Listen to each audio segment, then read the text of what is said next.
বন্ধুরা, প্রত্যেক দিনের মতো আজকেও চলে এসেছি একটা রেসিপি নিয়ে। সেটা হলো লোটে মাছ। আর লোটে মাছ রান্না করার জন্য তো আমি এখানে বেগুন নিয়ে নিয়েছি, পেঁয়াজ নিয়েছি, রসুন বাটা, আদা বাটা, কাঁচা লঙ্কা, টমেটো নিয়ে নিয়েছি। তেল গরম হয়ে গেছে, বেগুনগুলোকে আমি ভেজে তুলে নেব।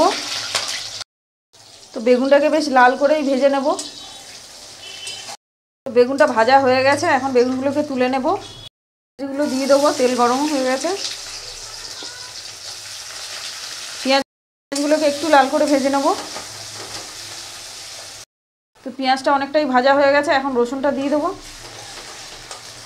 বাটাটাও দিয়ে দিলাম, দিয়ে একটু কষিয়ে নেব। টমেটো আর কাঁচা লঙ্কাটা দিয়ে দিলাম।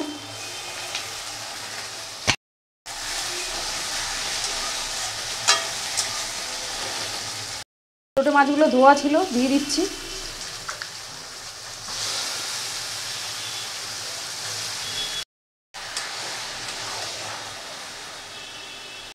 নুন, লঙ্কার গুঁড়ো, হলুদ দিয়ে দিলাম। তো নেড়ে চেড়ে এখন বেশ কিছুক্ষণ রেখে দেবো, কারণ এর থেকে প্রচুর জল বেরোবে। দেখতেই পাচ্ছেন কত জল উঠে গেছে। এই জলটা যতক্ষণ শুকাবে ততক্ষণ অপেক্ষা করতে হবে। দেখতেই পাচ্ছেন কতটাই জল ছিল, এখন সব পুরোটাই শুকিয়ে গেছে। যে বেগুনটা ভাজা ছিল সেই বেগুনটা দিয়ে দিলাম। তো এই রেসিপিটা খেতে খুবই ভালো লাগে, লোটে মাছ এইভাবে করলে।